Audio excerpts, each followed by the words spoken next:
Bitcoin is close to becoming worthless. Let's go.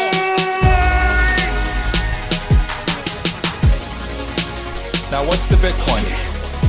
Bitcoin's like rat poison. Yeah. Oh, The greatest scam in history. let's get it.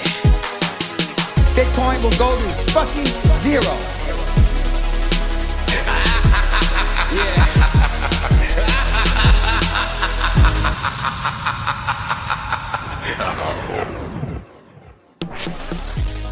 Alright, you ungovernable misfits. I'm your host, Max. Everybody knows that Bitcoin is useless, worthless, and doomed to fail. But what if everyone's wrong? What if it's the system that is doomed to fail? Join me as I speak to some of the brightest people in the space and slither to the deepest, darkest depths of the Bitcoin rabbit hole.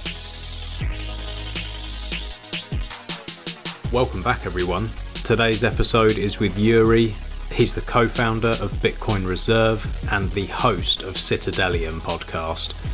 I love the Citadelium podcast. I only just started recently listening to it when he had my friends Soulex and Soulexboy featured for their Meshtadel idea. And I really like that he thinks about things outside of just stacking sats. He is thinking about how to secure yourself, your family, and create a citadel. We went into all sorts of different subjects on this one and I really enjoyed it. Before we dive into the episode, I just want to let everybody know that I am very, very excited today because today I can announce that I have a new show sponsor. I have been working on this in the background for quite some time, and after I had my last podcast with Zach, the CEO of Foundation Devices, we finally sealed the deal. If you haven't listened to the last episode with Zach, I suggest you go back and have a listen. We go into a lot of detail about the process of actually creating this device, and I have to say I am absolutely blown away. This is the reason I have been pestering them. Ever since Zach kindly sent me one out and I got to have a play with it, it really has become my favourite wallet.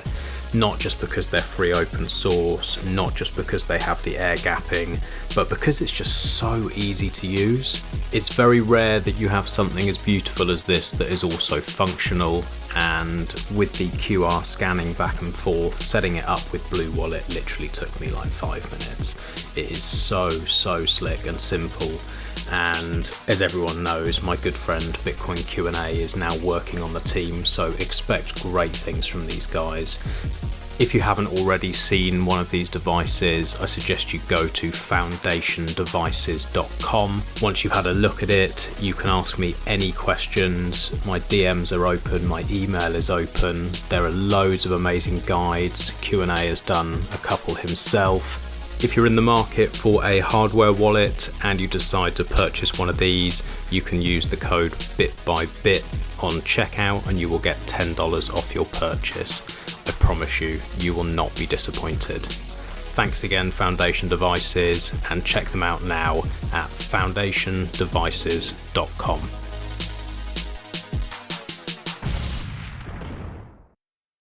Yuri, how you doing? Hey Max, doing great. How are you? Really good, thank you. Looking forward to our conversation. Been looking forward to this one for a while, ever since I listened to you and Soulex. So yeah, welcome to the show. Thanks for inviting. So let's get to know each other a little bit. Obviously, I know you from Citadelium, incredible show. Really enjoyed listening through that, and I'm enjoying the fact that you're looking at things in a different way to most Bitcoiners. You're actually thinking outside of just stacking and holding, and I like that approach. For anyone who hasn't heard of Citadelium or doesn't know what it is that you're doing there, do you want to do a bit of a introduction and explain why you started it, maybe? Yeah, sure. I think, many podcasters, initially I started to talk about these things because I really wanted to get the ideas that I had in my head out there. But at the same time, I quickly understood that I don't actually know a lot of stuff. So I decided to have it more of a learning experience by essentially reading about something, processing these ideas in my head, and then trying to communicate them to a broader audience. Because if you know the saying goes basically that if you know how to teach something it means that you actually understand it, right? If you don't know how to teach someone let's say about Bitcoin or even those citadels, it means you don't really understand the topic yourself. So I wanted to see if I actually understand something, and I decided to teach, and that's why I started the Citadelium show as an extension to my blog, because I started blogging first. I started writing, but at the same time, I understood, okay, there's many more media out there, and maybe I can try something like audio or video or interviews. And I am experimenting with all these, and so far so good. So I actually understood that I know quite little, and it's yes, I know that I know nothing, and it's a great feeling because I really love learning, and not just getting feedback from the audience when I post the podcasts, but also when I started interviewing other people. This was a great experience too, because I could hear other people's opinions and their journeys through Bitcoin or building citadels, and that gives me direct knowledge from people who actually do stuff, who actually build stuff. Because as we know, there's a lot of talkers in the world and not a lot of doers, and I am really Mhm. interested in the doing part of life.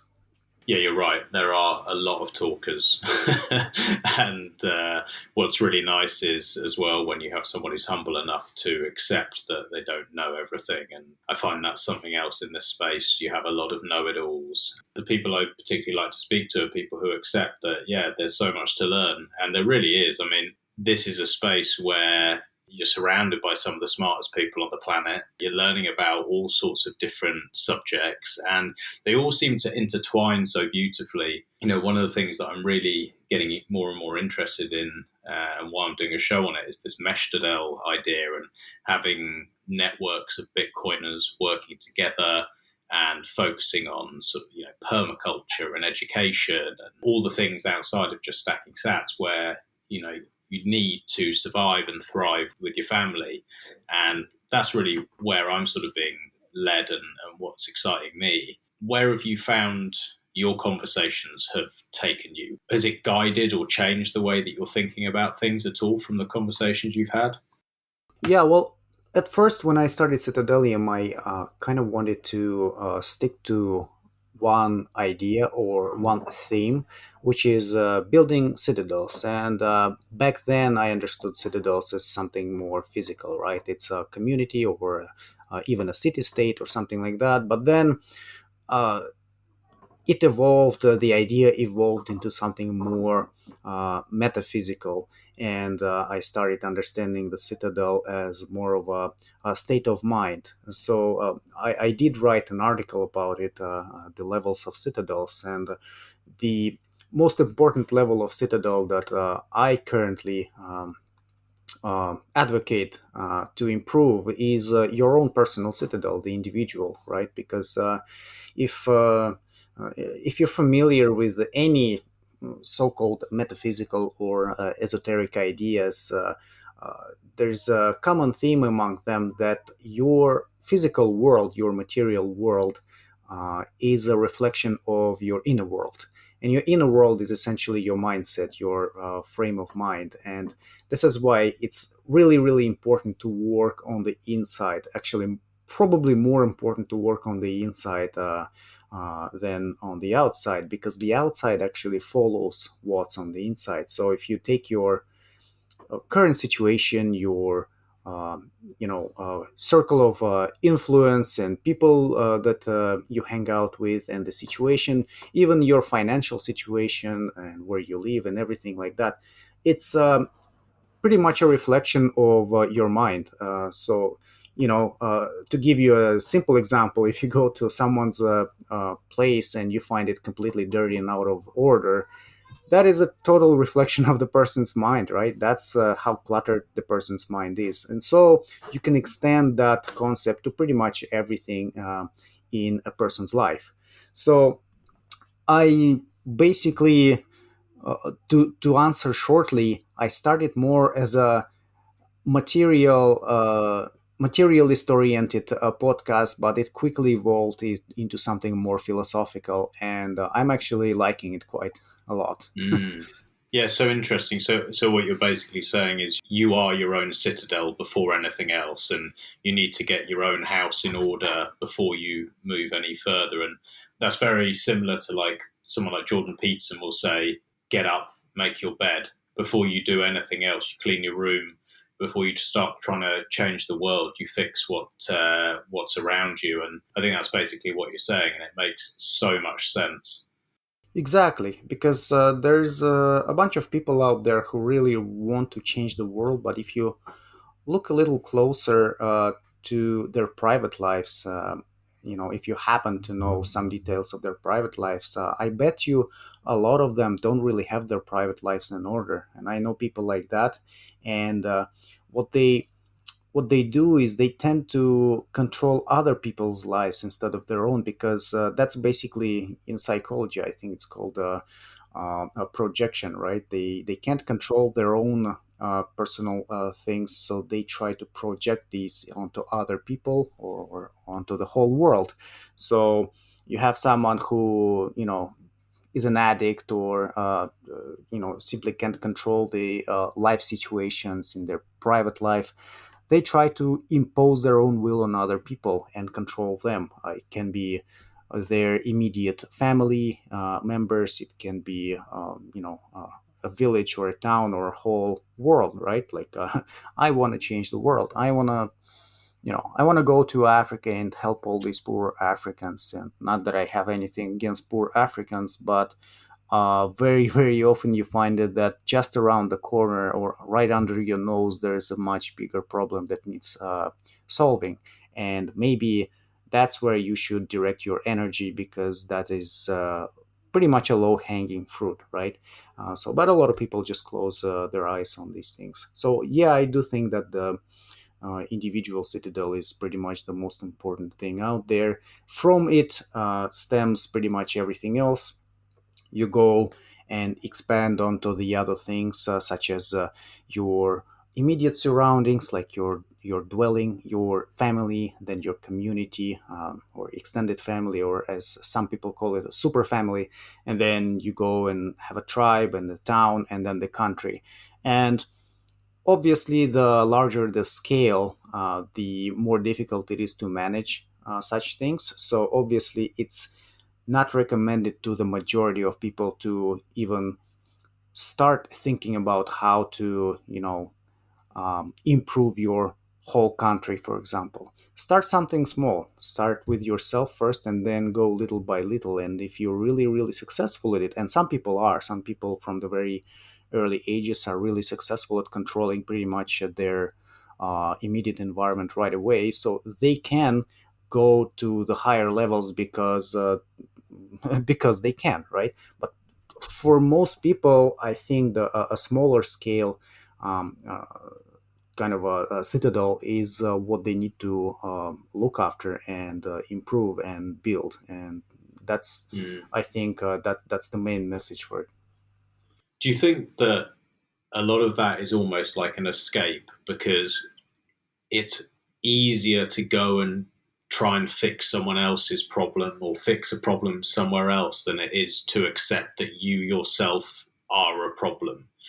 Because that's a very difficult thing to do. It's a very difficult thing to accept. And it's something that I've gone through fairly recently after, 2, 3 years of just only learning about Bitcoin and obsessing over it and studying, all day, every day, and all night, and smoking and drinking and not eating properly, not taking care of myself properly, not going to the gym, not any of that sort of stuff, neglecting people close to me because I became obsessed with something. And it was quite a difficult thing for me to look at myself in the mirror and go, you need to sort your fucking life out, mate. You need to get in the gym. You need to fix yourself. You need to sort the house out. There are more important things than just obsessing over this. What's the point in having your sats if you're going to have a heart attack? and that was hard. It was it was a real slap. So do you think that's why people just ignore themselves and try other things instead? Yes, exactly. This high time preference behavior appears from the lack of control over one's reality, right? So, and when people in general are quite addictive creatures, they're prone to addiction, and this addiction can reflect in many different things. It can be drugs, it can be overeating.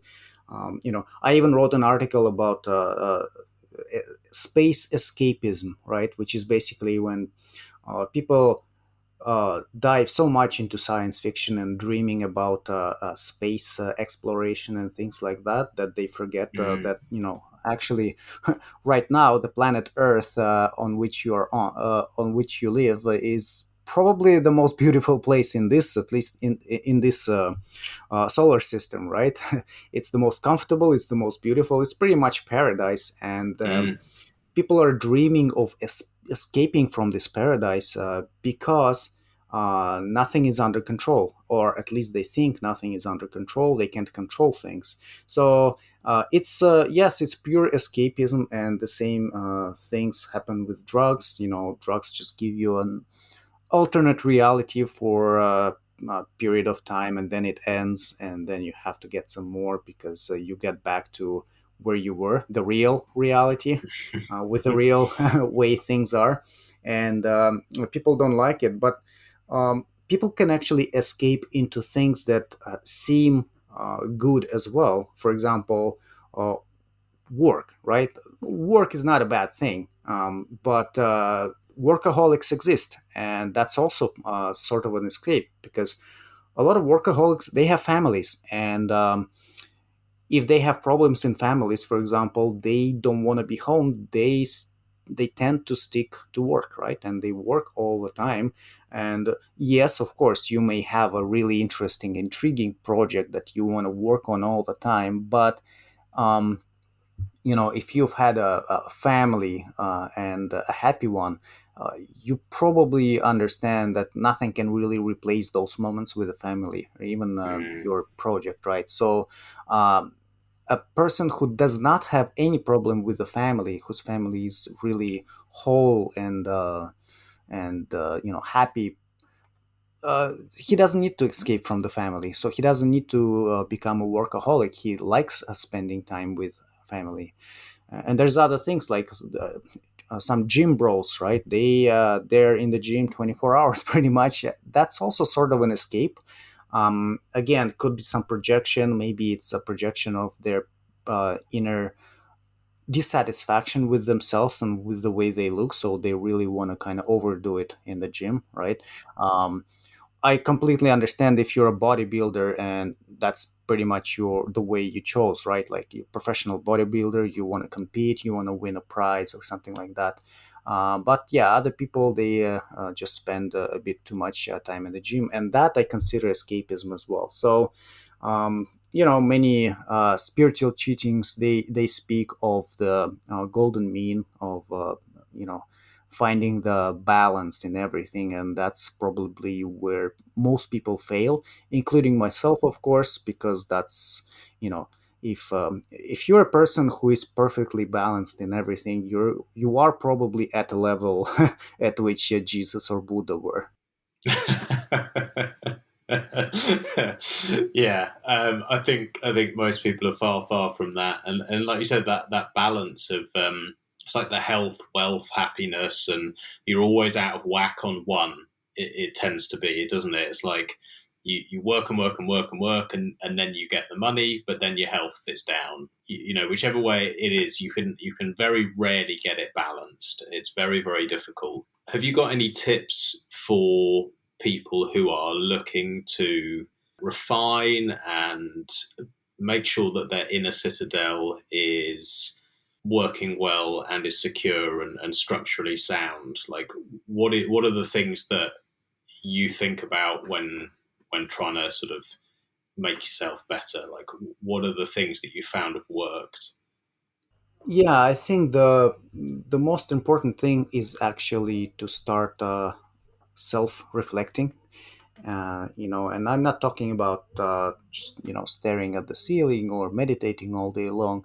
It's just you have to uh, start looking at yourself a little bit from aside, as from a third person point of view, and maybe looking at yourself as a character in this game called life, right? And maybe uh, uh, take some knowledge that you can learn from all kinds of spiritual teachings, and uh, then compare whether that character adheres to some of the if not commandments, but at least some of the advice from those teachings, right? And then you can see, okay, well, here's where he's lacking, and he's lacking there and there, and those are the things that need to be fixed. Obviously, I don't think there's a person in the world who would just have his room in complete disorder with garbage lying all over, and socks just hanging from the ceiling, um, and thinking this is completely normal and this is how it's supposed to be. uh, I don't think there is anybody out there who thinks like that. People who live in such a condition, they actually know that their condition is pretty lame. It's just they can't lift a finger to change it, right? So uh, so the first step to solving a problem is to realizing that there is a problem. And so when you truly understand, okay, there is a problem, I need to solve it somehow. That's where the search for the solution starts. And it's the first step is just to start looking for the solution, because I don't think there's a perfect solution for everybody, and the uh, perfect formula for everyone. Everybody's different. What some of the spiritual teachings that I like teach about is that a lot of the so-called evil things that happen in your life have to do with matter and materialism, right? And materialism is pretty much something that has to do with the bodily senses, with your own body. So most likely you're giving in a little bit too much into materialism, and you need to spot where it is exactly that that is totally taxing you in that regard. So, for example, you may be overeating, or you may be overly lazy, meaning that you like comfort too much. You really, really don't want to get out of that nice and warm bed from under your thick, warm blanket, right? You like to sleep for 12 hours in a day. Things like that. You need to spot those things, and you need to start changing them, because everybody, and as you mentioned, right, when you talked about not being completely balanced, everybody has their own things where they're off. And some of those things, they're off completely. So you need to find those things and start working on them.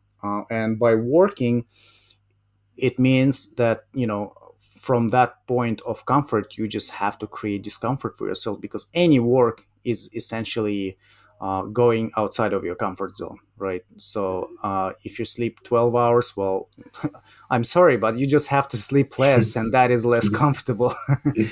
So no work is very, very comfortable. Simply because you have to work, it's already discomfort, right? I mean, if you don't work in our world, unfortunately, you don't get to eat, and that's already discomfort.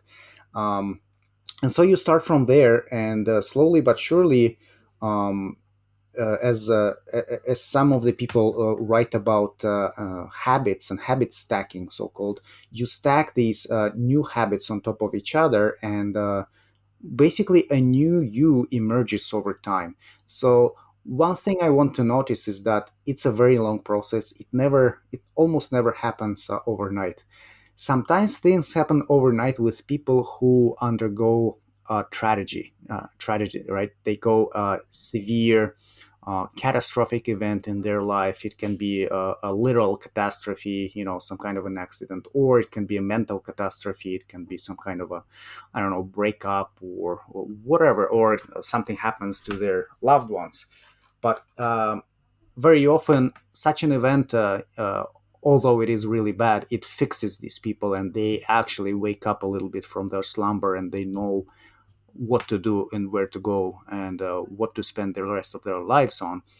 But most people just don't get it, right? And for these people who are both blessed for not having any accidents like that, but also cursed at the same time, because no accidents means that you're in your comfort zone, and you're just you're not seeing that something is wrong. Then they have to just do it themselves. They have to learn to identify issues in their lives, and they have to work on them. So those people have to spend a lot of time on it. I know from my personal experience that it takes years and years. Most likely it simply takes until the rest of your life, because there is no finish line in life besides death, right? Death is kind of the finish line. But even then, when you die, you're probably not done, because you have so many things in your head. Oh, I could do this and I could do that and I could improve here and there. But death doesn't think this way. It just happens to you whenever it's supposed to happen. So I think the mindset should be that, first of all, there's just an unlimited amount of things you can improve in your life, so you are never perfect. And secondly, it takes until the rest of your life to do so. As some people like Osho, this Indian guy who is quite funny as well. He talked about not having goals in life, but rather enjoying the process. And that's probably close to what I'm talking about, because once you reach a goal, you just ask yourself, okay, what next? What's Right? the next? Yeah. Exactly. Always So, refining. exactly. Always refining. Short-term goals, fine.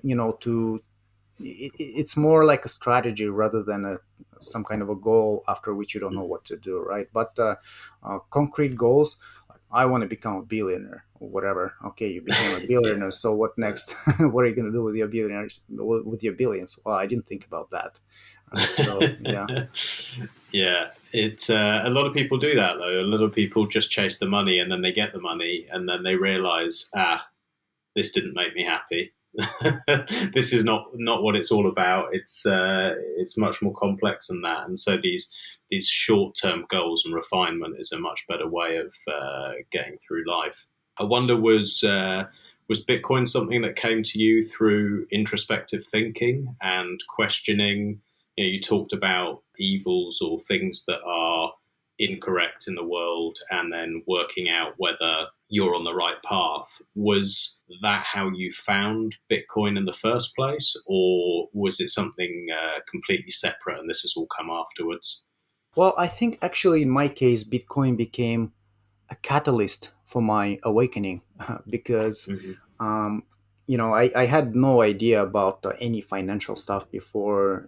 I knew no economics, no finance, no nothing, pretty much. That was like 10 years ago. And then when I stumbled upon Bitcoin, I asked myself this simple question. Okay, well, what is this thing? Why do I need these virtual magic coins instead of the Canadian dollars in my pocket? And I started reading about it, and obviously it's a rabbit hole. Everybody knows Bitcoin is a rabbit hole, especially those people who have been in Bitcoin for a few years. They know it never ends. Once you get orange pilled, there's a bunch more pills waiting for you, and it's up to you to choose the direction which you want to go, because there's so many uh, red pills out there that you kind of have to be careful not to go too deep into too many of them, right? Because like I said, like I just mentioned, there's an unlimited amount of stuff to learn out there. So at some point you just have to maybe pick a direction that you're really fascinated about and just go with it. So when I started just going for everything. People said, hey, read the Human Action by Mises and you'll get it for sure. So I read it and I was like, wow, that's that's a heavy book. It's like 1,000 pages and it's very academic. Then I read some more Austrian economics, but more of a lighter reads, I would say. And after so many years, I kind of already have my own favorite Austrian economists, and they are more modern ones, like Hans Hermann Hoppe. Um, but along with that, I started reading about many other things, not just that don't have to do with Bitcoin. So that's why I'm saying that Bitcoin became this catalyst. The way I stumbled upon Bitcoin was quite simple, just like many other people. I just saw an article about it. I read about it. I think I dismissed it the first time I read about it, but then it kept popping up on my feed. I don't remember what kind of feed it was. Probably even Facebook. I don't have Facebook right now, but it was. I had years ago. So and and I just guess I had this bit of intuition that told me, okay, if it popped up on your feed a few times, maybe you should just look into it, right? And by the way, 10 years later, now I really pay attention to my intuition, and I'm learning to do that even more, because I think that's um, I actually saw it just yesterday. Someone posted on Twitter. It's a quote. I don't know from where, but basically it said, "Prayer is when you talk to God, and intuition is when God talks to you." So uh, basically, yeah. Because I've had so many intuitive moments throughout these years that were quite important, so I just didn't really use too much reason, but just followed my intuition, and it was good. And other times I followed my reason, and it didn't turn out to be really good. And you know, uh, at the same time, I consider everything that happens, everything I do, everything that happens to me is just part of the experience, part of the flow that happens. There is no negative. There's probably no positive. It's just the way you take it. And if you take it again with a detached, with a detached attitude, then you can at least more or less reasonably analyze the situation and see where it benefits you, where it doesn't benefit you. If it doesn't, you just move on, and that's it. So yeah, that's what Bitcoin did for me. Again, it sounds a little more philosophical than I guess some other people who get into Bitcoin and are really excited about the monetary revolution and the 21 million Bitcoin cap and things like that. And I am excited about these things, but it's just they are, they're not that important to me. I know that that's how Bitcoin is, and that's what makes it really important. That's what makes it the hardest money in the world. But just personally, to me, it is okay. It is like that, and that's fine. But I'm not gonna talk about 21 million Bitcoin cap all day long, because there's already, let's put it this way, there's already enough people who are way smarter than me who can talk about it in more sophisticated terminology than me. Well, here's the thing, and this is one of the reasons I wanted to get you on, is I like speaking to people who don't want to just bang on about Bitcoin, the asset, and talk about, the supply cap and all that sort of stuff, because I don't know if it's the same for you, but for me, it gets to a point after a certain amount of years where you go, yeah, I know. Like you've just said, it is the hardest money on the planet. I know that. And people can explain it in 1,000 different ways and come up with all sorts of analogies of, oh, it's like this asset, but it's better because of this. And, it's a wall of encrypted energy, whatever it is. You come up with all that. But at the end of the day, once you know that, well, this is probably the best place for me to park my wealth, and that there are changes that can happen with this, after a while, do you find it gets a bit boring talking about it to some extent? I know that's going to annoy a lot of people, but that you get drawn to the sort of conversations we're having, these more philosophical conversations and about improving your life and your family, because that's something that you have a grasp on. I cannot change Bitcoin's protocol. It's not something I can do. All I can do is observe it, know enough about it to understand it. And then past that, I kind of feel like, well, now I want to fix myself. And I wonder if that's maybe why you're taking this approach as well.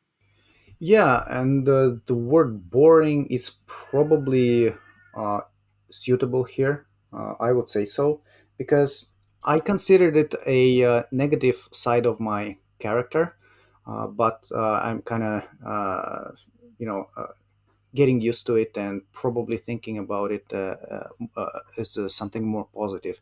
But the side of the character is that I get tired and bored of things quite quickly, and I want to move on to something else. At first, I thought, it's a curse, and happy are those who have found the thing that they want to dedicate their life to. Right? Basically, they have this tunnel vision. They just go for it, and they do it their whole life. But then I don't think I have found that particular thing just yet. I am still in the on the way there. I'm still exploring, and right now I just have to be honest with myself. And Bitcoin falls into this category. Like, I got excited about it. I work in Bitcoin. I was talking about it for for years. But then at some point I'm like, yeah, it's it's there. It's the hardest money in the world. Whoever wants to buy it, let them buy it. Whoever doesn't want to buy it, sorry, I don't have time to convince them. um, but yeah, and I just want to move on to other things because like I said, I learn about other things. I have other interests. I read some metaphysical works. I read some history. I read some psychology, and all of these things are really interesting to me. I could be reading every single Bitcoin book that comes out out there, but it's just and of course I will probably learn some details about Bitcoin that I didn't know before, or I will uh, understand Bitcoin slightly better than I did before. But I just at this point think that I don't need to, because I accepted the way it is. It's there. It's going to be there. Most likely, obviously, there's always this off chance that it can go somewhere else, and you don't. I don't also like being completely dogmatic about it. Um, but I want to focus on something else because uh, I actually thought for years and years that, okay, well, Bitcoin is something I want to dedicate my life to, but to me, Bitcoin is just money. It's money reinvented, and I don't want to dedicate my life to money. Uh, especially if we're talking about leaving materialism behind and getting a little more spiritually developed, right? Money is not particularly on the spiritual side of things. So, Yeah. yeah. No, that makes sense. My thinking, though, is that because obviously you run Bitcoin Reserve, and I've had Nick on here before and had a long chat with him. The feeling I got from him, and the feeling I'm maybe getting from you, is that you obviously want this sound money to be able to go into the hands of people who need it. That's what it feels like, and correct me if I'm wrong. But then outside of that, I think maybe what's the most exciting thing is once someone has it in their hands, and that's what some of these onboarding services can do, and some of the education can do, it's the bit after that that's the really interesting bit. It's the bit where people go, oh, okay, I actually I can change my time preference here. I can focus on longer term goals. I can maybe get myself off this hamster wheel. And because I can do that, then I'm going to start maybe caring for myself and those around me a bit more, and start to reflect on my life a bit more, because I'm not just rushing and panicking. And I think it's these changes where it really gets exciting. But it doesn't get exciting until people are onboarded, because it does seem to have this. It just seems to change people. I've seen it so many times. It takes, someone buys a bit of Bitcoin, they learn about securing it, they start to understand and wrap their head around this low time preference thinking and some of the other ideals that are in the Bitcoin world, and they start to change generally for the better as a person. Is that the reason that you stay working in it, even though maybe you don't want to spend your whole time talking about the financial side? Yes, I would say so. I One of my very first articles that I wrote for the blog was titled "Bitcoiners are better people," and it's more of a clickbaity title. Like, what? How can he Yeah, say that, that's good. right? That's good clickbait.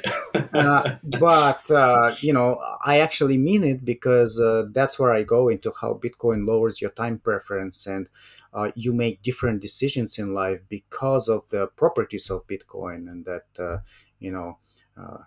That those same properties that I don't want to talk about anymore, right? The 21 million cap and the difficulty adjustment and all those things. It really, really changes your personality. It forces a new reality on you because now you understand that you understand the concept of opportunity cost really, really well.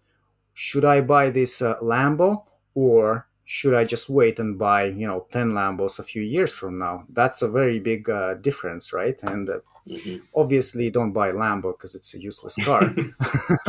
But just to make a point, and that's I completely agree with you. Bitcoin has changed a lot of people's characters, including mine too. At the same time, if we speak about working on your personal citadel, working on yourself, on your inner world, on your spiritual development, uh, Bitcoin enables that because eventually you will have accumulated enough wealth to not really worry about what to put on your table for food the next day. You would be able to retire maybe a lot earlier than you thought you would. And you will be able to dedicate a lot of hours to self reflection, to meditation, to studying yourself, studying the world, studying history, and all these things, studying art, maybe. And Again, it's Bitcoin's fault that it will happen to you. And thanks to Bitcoin for that. So I'm really happy to be running a company, a Bitcoin company that allows people to actually get their hands on Bitcoin and to start their journey with Bitcoin. Some of them are quite wealthy already, right? Because we have the concierge service for people who are already wealthy. So they just send us money. But again, they are fiat wealthy. And when you're fiat wealthy, you live more of a high time preference life because fiat melts like an ice cube. You really have to spend it, or you may not see it a few years from now, right? So, whereas people spent it on, people who really thought about the future a little bit at least, they spent it on real estate or, some gold or other things. Now there's a much better way, and now there's Bitcoin, and I think Bitcoin beats any of those other investments. Of course, again, a lot of people will just say Bitcoin is not an investment; it's just money, right? Okay, I agree with that too. I'm just kind of trying to talk to a broader audience here, and yeah. So when you do have a certain stash in Bitcoin, and then you go through one of its cycles. And normally people say that the Bitcoin cycle is around 4 years, right? That's where the bull and bear market happens. And then if you go at least through one of these cycles, that's such a roller coaster, and you have so many emotions, and your character changes a lot because you see these ups and downs. But then you start seeing the bigger picture, and the bigger picture is that number go up forever, pretty much. then then you get calm. You get calm. You get your Zen state, sort of, in terms of finances, right? Like if you ask any Bitcoiner who has been in Bitcoin for years already, they don't care about the short-term price movements at all. Like they don't care if it falls 10 by 10,000 tomorrow. Like none of that really matters. All their thoughts and eyes are on the future. That's where the prize is.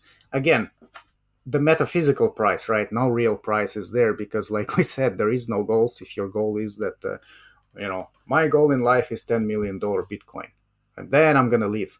Well, no. When it's $10 million, you're gonna have a lot of other problems and things in your life that you'll just, ju- uh, you have to live right now. But yeah, you also have to think about the future, and Bitcoin makes you do both at the same time.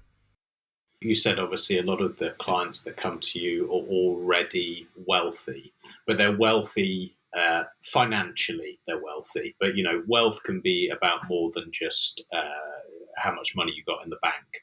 How much time you have, the quality of time with your family, all the sort of the ideals that we've been talking about. Have you seen any change in anyone who you've onboarded without doxing anyone? Like, are there any that have stood out where you've thought, well, this is someone who's very, very rich and they've bought a load and they've made money, but it's actually changed them?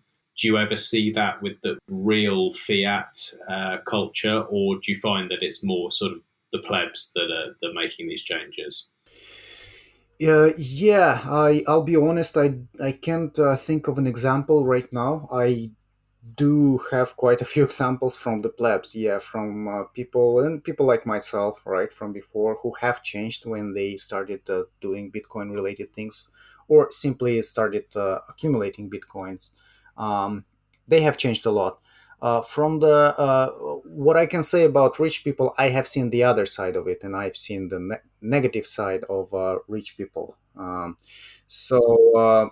They did have bitcoins, but they also delved into shitcoins, and of course, in that world, and there's all kinds of conferences and things happening there, and that world is pretty dark. It's quite fake, and a lot of it has to do with all kinds of fake fake pleasures and fake emotional roller coasters, right, that have to do with drugs and things like that. So I Mm-hmm. have seen the other side of it, and I didn't like it at all. That's not my way. That's not where I wanted to go. So I cut that pretty fast from my life. Uh, whether those people have recovered or not, I can't really know. Um, but I have seen wealthy people who got into Bitcoin. At the very least, it took them a few years, but at the very least, they started understanding certain things about the government, for example, right? Because when you meet a wealthy person who is already wealthy, who talks about taxes as something that's what you do in a civilized society to drive on nice and clean roads, right?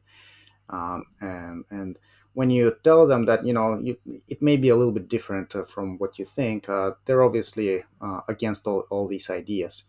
But then a few years later, after I introduced them to Bitcoin, and they're already acting a little differently. They're like, hey, is there a way to basically not show Bitcoin to the government, things like that, right? So their mindset changes, and I'm sure it's not only about money. I think in general they are evolving as individuals, and they start thinking about things a little more practically and more critically. Mm-hmm. Whereas before they took everything for granted, and they're like, hey, this is how things are, and we live in this good civilization. But now, especially now in these times, it's if you have your eyes at least a little bit open, it's very easy to see what governments do and what they really are. What's your views on that? I'm guessing from the way you've just stated that you have similar views to me, and you think that government is a real problem, and the way that they're doing things is very wrong. But maybe you can elaborate. Like, I'm sure you've given this some thought. Do you believe that we can get to a stage where, because they cannot print the money and create value from nowhere and steal from their citizens long term, that this accountability will cause them to lose their power over time? Or do you think that that's a dream and will never happen? I'm not sure whether it will never happen. There is probably a chance, but my view of this is a little more to the conspiracy side of things, rather than the explanation that people are just stupid and cowards, and that's why all of this happens. Mm-hmm. Even if you read about how central banking appeared and all those things, to me, it's pretty clear that a lot of such things are orchestrated and managed, probably not by the proverbial cabal, where there's like a centralized authority, basically, right? 10 people just meet in the room and decide the fate of the world. I don't think it's like that. Of course, it's probably more complicated. There's different factions, different forces competing against each other, sometimes allying with each other. So, depending on the situation. But in general, these forces, these factions, the so called elites, they have been doing it for not for years. They've been doing it for centuries, right? They literally have generational experience in how to screw over the world. that's that's their that's what they're good at. That They're includes very good at it. they're very good at that includes all kinds of things from revolutions to uh, monetary servitude to media to propaganda to like they know all of this stuff. They are the ones that actually created some of these fields, right? So uh, thinking that just because now there's a hard money and they will go away, I think it's a little bit naive. Well, first of all, if you're someone who literally has control over the money printer, right? And then a better money comes along that I guess you cannot control. You will try to control, but let's say you understand eventually that you cannot control that hard money, which is Bitcoin. Well, you have the money printer. So what you can do is you can literally print a lot of money, because when they print a lot of money, first that money doesn't go to retail, to the broad market, to the circulation, right? It first goes through the uh, uh, it goes to the people who are closer to the central banks, right, and the bankers, and then huge hedge funds can take pretty much free loans and all of this stuff. Um, so when you're close to the money printer, you just print enough money or you keep printing money to buy up as much of this hard money as you can. And they say, and the critics of this kind of thinking say, well, as soon as they start printing money, that's basically inflation, and that will basically just uh, make hyper bitcoinization faster. And I agree with that. Yes, I agree with that. But the thing is that they can do it for years and years before hyper bitcoinization itself happens. So during those years of printing and buying Bitcoin with their fake money over and over again, and then crashing it on the market, because the Bitcoin market is not liquid, right? And they have all the money in the world. So why can't they just crash the price and then scoop up even more cheap coins on the way down, right? That's just pretty obvious to me. I've actually seen it done by some relatively small traders, right? So they can do it because they have an unlimited money. So they can do it over and over the years. So they don't need to have uh, direct control over the Bitcoin protocol, because they can't, because it's based on math. But they can still amass quite a fortune in Bitcoin. Let's say they hold a few million Bitcoins, right? Out of 21 million, that's a lot. So if you imagine these people who have been amassing wealth for generations, who are probably worth trillions of dollars, if you think about it, because they have unlimited money, they have unlimited resources, they probably control the militaries and the media and all that stuff. They post hyper bitcoinization, they will also control a huge amount of bitcoins. So I don't think they're going away. They're not going away. They'll be just forced to play on a slightly fairer field, I guess. But the resources that they have amassed over centuries, most of them, I think they will still keep. you know, and and that is, like I said, that's all kinds of resources. That includes probably all kinds of military technology. That probably includes all kinds of technology that we haven't even heard about, right? So we actually don't know what's out there. We literally live off of the picture on the screen that we see every day, and that's our imagination, that's our understanding of the world. I think, which is completely false. I think that's that Plato's cave, right? The world is completely different, and we can't really verify it because we just have to get out of there and and verify everything with our own eyes. And the planet is not so small either. So, yeah, I think what I mean here is that they will still stay there. They will probably have a slightly harder time controlling people. They will have a harder time confiscating assets from people, especially if people start converting their assets to Bitcoin en masse. But they won't go away, and because they have generational wisdom in terms of controlling the populations of the world, they may come up with other creative solutions on how to do it, even without being able to confiscate people's wealth, right?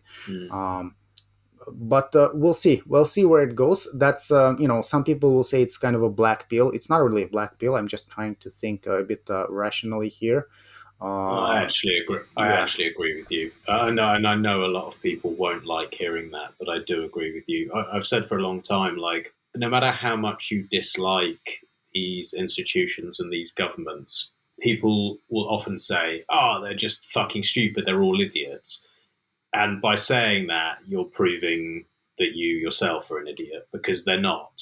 There are stupid people within the organizations, and they do things that may seem stupid at times, but there are very, very smart people, like you said, people who really understand how to control, and they've done it a very, very long time. And to think that all of these governments are not stacking, that they're not holding, I think is very, very naive. What I do think, though, is that long term, they will lose that ability to continuously print. And so long term, it does, like you said, create more of a balance, more of a level playing field. And they will not have that tool at their disposal anymore. And it's quite a powerful tool, because it means that they have no accountability really for anything, because they can just magic value out of the air by stealing from everyone else. And when they lose that ability, it will make things harder for them. But yeah, they're not going to be going anywhere. I think that the ones that will lose out, I think there will probably be a lot of people who are currently fiat wealthy. They've allowed themselves to get really comfortable. They've allowed themselves to not think, and they have settled into routines that they think will go on forever.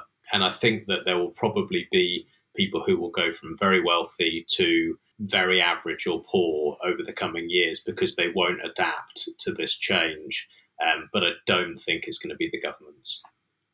Yeah, and we know some of these people, right? Some of these people are around us. The Bitcoiners, the remnant. They all want to get into those positions. They want to wait patiently until they have enough resources to actually make an impact in this world. And a lot of them are good-hearted people who really want to affect positive change in the world. We can also remember some of the earlier conversation about changing the world, but again, I guess there's that they also always have to not lose sight of their private lives and what's happening in their heads, right? When they are planning to do such things. So, because of course, there have been throughout history people who pretty much single-handedly changed the world, and quite successfully so, right? And there will be more people like that, or groups of people. So, as they say in Russia, flag into their hands. But it's we just have to see, because people like that think that hyper Bitcoinization can happen within the next few years. Other people think that you probably have to wait for 10-15 years. And they all have different levels at which Bitcoin is going to be when they consider themselves ready for such action, right? Whether it's 1 million per Bitcoin or 10 million per Bitcoin. Obviously 10 million per Bitcoin, some of these people are pretty much billionaires in dollar terms. It's that in their minds, with their billions, they can do great and good things. So if you, as opposed to other billionaires who do bad things, right? It doesn't matter at this point whether they are forced to do those things or they do them voluntarily. They still do them, right? So it's just I guess Bitcoin will help us restore to an extent the balance of powers out there. Yes, the money printers won't be able to print that much money anymore. We will just see how creative they will become in terms of control over people, because of course, while there's negative scenarios of the future of the world, there's also positive scenarios of the future, and maybe there is actually a biblical battle that's going on right now, of good versus evil, and maybe good will actually take over and win, and the pendulum is basically swinging in the other direction. Everything in this world is cyclical, right? There's a time when good prevails, then there's a time when evil prevails, and so on and so forth. It just happens. It goes on forever. That's just the wheel of time, right? You can't eradicate evil, because without evil there is no good, and without good there is no evil. So we just have to accept that these people and this type of evil will exist pretty much forever in this and that, or that form. So I would caution people against getting mad at it, right? You're basically getting mad at nature itself, and you don't get mad at a dog barking, because that's what a dog does. It just barks, right? It's designed to bark. It's supposed to bark. So when an evil person does evil things, you don't really get mad at them, because they are just, that's what they are. they're designed to do that, and they're supposed to do that. What you do is you focus on what you can do in your situation with the cards that you were dealt, right? And just move through the speaking a little more again, esoterically, what you can do in this incarnation, right? to to teach your soul a little more wisdom in this life experience, so that maybe it can graduate into a higher world next time. Because if you don't, and if you just are a laggard throughout your life, or a lazy person, or you essentially don't follow your calling, don't follow your let's say thing that you're supposed to do, and you just don't do anything with your life, you're just going to repeat it according to some teachings, right? Forever and forever, until you really understand that this is the hell and there's no other. And to graduate to heaven, you actually have to do something. And that's I think really important to understand for some people. Obviously this is total heresy, so don't listen to me. Do you believe that there is an afterlife, or that you do get reincarnated, or do you think that it's sort of like heaven is realizing that you don't have control over everything, and accepting yourself and feeling like you've done your best? Do you think that it's sort of like something within? Yeah, I mean, this is like a theological kind of a conversation, and I think what I like to do is to know rather than believe, right? When Carl Jung, at the very end of his life, almost at the end of his life, was asked by a reporter, "Do you believe in God?" He said, "No, I don't. I know. I don't believe. I know." Right? So that was his answer. And basically, this talk of reincarnation is just something that has been repeatedly mentioned in so many different scriptures all over the world, which basically always talk about the same thing, just in different languages with different names for very, very similar characters, right? So, which kind of uh, points to a hint that maybe all that spiritual teaching was kind of the same and global in the world before, and it was just later kind of translated into or splintered it in different versions of languages with different names. But what I want to kind of um, pay attention to is that life itself is eternal or immortal, and the material world and the physical world is sort of the one that is well, they call it corrupt, right? So only matter can be corrupted. Life itself cannot be corrupted. So the belief is that essentially the physical body can disintegrate, but the life that is inside that body right now, in the form of a soul, right? It lives on. And the body is a vessel, just like you get into your car to drive from point A to point B. That's is basically the car becomes an extension of your body in the physical world. The body exists for the purpose of your interaction with the material world through the senses. But who is that who is interacting with the world, right? That essence, that creature, I guess, that thing lives on. And in traditional, I don't know if it's not traditional, but in today's Christianity, whether Catholic or Orthodox, there's obviously also a concept of the soul, where the soul goes to heaven after that, even after you die, right? Even they basically say that you don't actually die, you just go to heaven, right? Or to hell, to be fried on eternal fire.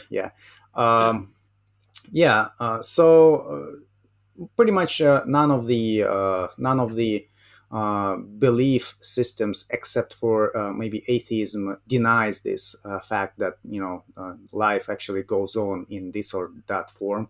Only the atheist belief, and I was an atheist before too.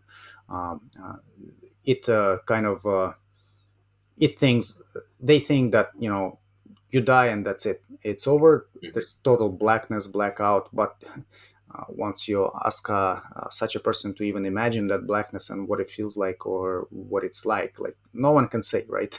No one can say. No one can answer that question. So, that would be more of a short answer to this question, because this is a very dense topic.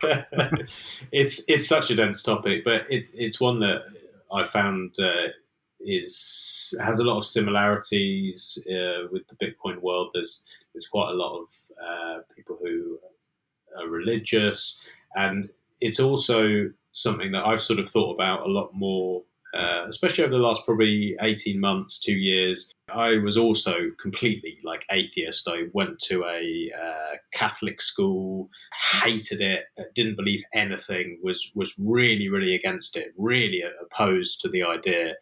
And as I've spent more time thinking about it, and as I've sort of experienced life more, what I've found is that I myself have changed. It's almost like there are different people through different parts of my life. If I look at certain versions of myself and I look back, I cannot relate to them at all. It's almost like that person's died and there's a completely new one. And that's happened, 2-3 times, major complete changes. And so then I think, well, is it really that much of a stretch to think that we can move into another body, or that something different can happen? And also that how arrogant am I to be so sure that there isn't something, that you cannot prove it either way? And I kind of think, it's just like an arrogant thing to think that we know, because everything around us is just so fucking complicated, and we understand so little of it. To try and draw conclusions from the tiny bit of information we have would be a bit silly. That's where I'm at, and I don't know is the answer, but I certainly don't scoff at people or look down my nose like I used to. I used to just think, oh, these people are a bit fucking stupid if they believe that. And now I'm like, well, we're all stupid, and I have no idea. Exactly, and I think that's what the attitude should be. I mean, I don't claim that I know the truth, and all I have is a desire to know the truth. But I guess what I know is bits and pieces of truth here and there. But at the end of the day, the ultimate truth, if you know absolutely everything, all the truth in the world, in the whole universe, you basically know the whole creation, which it means you basically know God, right? And again, Mhm. you cannot even attempt to uh, get to the level of God, right? Because it's completely like incomprehensible for monkey brain that human has, even though Mhm. human is pretty much a son of God, right? uh, Made in the image of God. It's still pretty far, uh, pretty far off, as they say, in some Gnostic Christian texts. A human, that was actually in the Hermetic text. A man is a mortal god, and God is an immortal man. So, um, yeah. So I guess you just have to, yeah, you have to go with about life with the feeling that you don't really know anything. You know some things, but you don't know much, and that gives you certain freedom. It gives you freedom to not be condescending to people, right? Because you understand that uh, just 10 years ago, maybe I was at the same level or even worse than those people. And if they open up their mind a little bit, they may also learn some things. And 10 years from now, they may be completely different individuals. Yes, a lot of people don't, and they just, lead their life. So kind of dancing on the same spot, all right? But that's how life is. It's quite natural too. Um, the bell curve, the distribution is such that few people actually are, just like few people are leaders and most people are followers. It's the same thing with spiritual growth. Very few people are actually doing something to grow spiritually and get quote unquote enlightened, while the vast majority, they kind of stay in the same spot, on the same spot, right? Yeah, and in many other areas of life it's the same thing. And that's the concept of the remnant that Francis likes to talk about, Francis and Alex as well. It's just there are people who just get it. They get it. Mhm. You don't know where they are, but they are there. And sometimes you meet them and you pretty much understand right away if they're remnant or not, because Yeah. they get certain things and you get certain things, and you don't have to know all the things that they know, and they don't have to know all the things that you know, because you have absolutely different lives, different life experiences, and probably different aspirations and goals too. So why would you even be identical individuals, right? You don't have to Mm. be. But there are certain things that are common among the so-called remnant, and I think that's what people need to understand about that concept too. Mm. Yeah, and we're never going to get to the bottom of all of the stuff that we're discussing in this conversation. But one thing I will say is that I am noticing that there are a lot of parallels, and that this sort of very Bitcoin world, how would I describe it?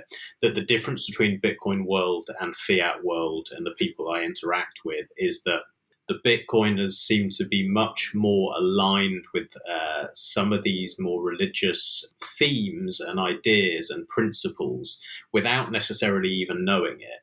And it's almost like they are rewiring themselves in terms of, well, what do I really care about? Is it a stupid fucking Lambo and some bimbo with big tits? Or is it actually that I want a family and I want to care for them and I want to be a better person and I want to actually improve myself and I want to reflect and I don't want to treat people badly. I want to, all of these things seem to naturally happen without people really thinking about it. And I can only see that that makes the world a better place, whether they are religious or not religious. It seems to be going along the same lines, and they seem to be becoming better people, which is a theme that I'm very happy to see. I think naturally is the key word here. Bitcoiners slowly but surely are learning about the laws of nature, and the laws of nature are, eternal, and they're always there. They've always been there, and they will always be there. And what the modern world promotes pretty much all the time right now is very unnatural things.